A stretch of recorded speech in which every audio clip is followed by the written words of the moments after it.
আল্লাহর কাছে লাখো কোটি শুকরিয়া যে মানুষ পুরো রাষ্ট্র ব্যবস্থা থেকে মানুষ বিযুক্ত হয়ে পড়েছিল।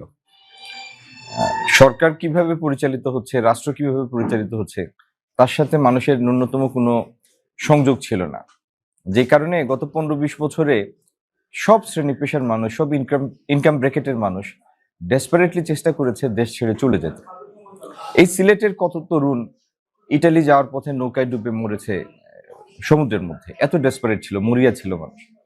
আল্লাহর অপার মেহেরবানিতে আমরা একটা গণতান্ত্রিক উত্তরণের জন্য যে নেহায়েত প্রয়োজনীয় একটি স্বচ্ছ, বিশ্বাসযোগ্য, স্বচ্ছ একটি নির্বাচন, সেই নির্বাচনটি কালকে অতিক্রম করেছে সুসম্পন্ন। মানুষ তার পছন্দের নেতৃত্ব বেছে নিয়েছে।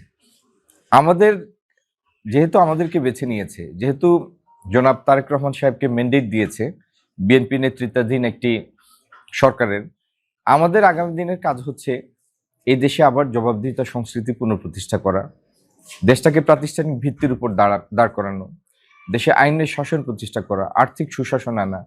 সারা বাংলাদেশে দেখেন প্রতি বছর প্রায় 22 লাখ মানুষ কাজের বয়সে ঢুকে, ওয়ার্কিং এজ পপুলেশন হয়।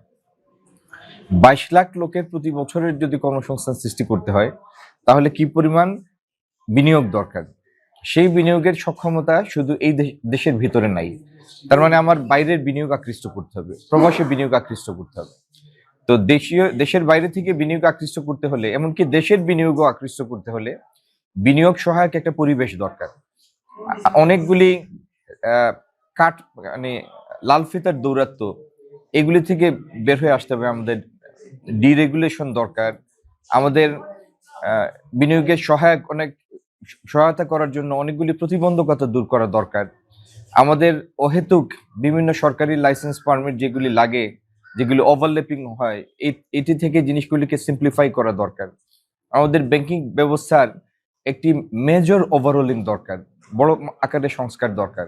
আমাদের যেগুলি শিল্প প্রতিষ্ঠান রুগ্ন হয়ে পড়েছে নিয়ন্ত্রণ বহির্ভূত পরিস্থিতির কারণে, সেগুলি কিভাবে আমরা আগামী দিনে আবার লাভজনক প্রতিষ্ঠানে পরিণত করব, কিভাবে এই কর্মসংস্থানগুলিকে ধরে রাখবো, কিভাবে নতুন কর্মসংস্থান তৈরি করব, কিভাবে আইটি সংশ্লিষ্ট পেশার প্রসার ঘটাবো, কিভাবে এআই জন্য আমাদের তরুণ তরুণীদের মধ্যে সক্ষমতা তৈরি করব, এআই লার্নিং সেন্টার তৈরি করব বিভিন্ন জায়গায়।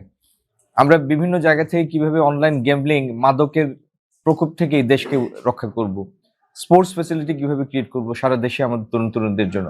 আমাদের সামনে চ্যালেঞ্জের কোনো কমতি নাই।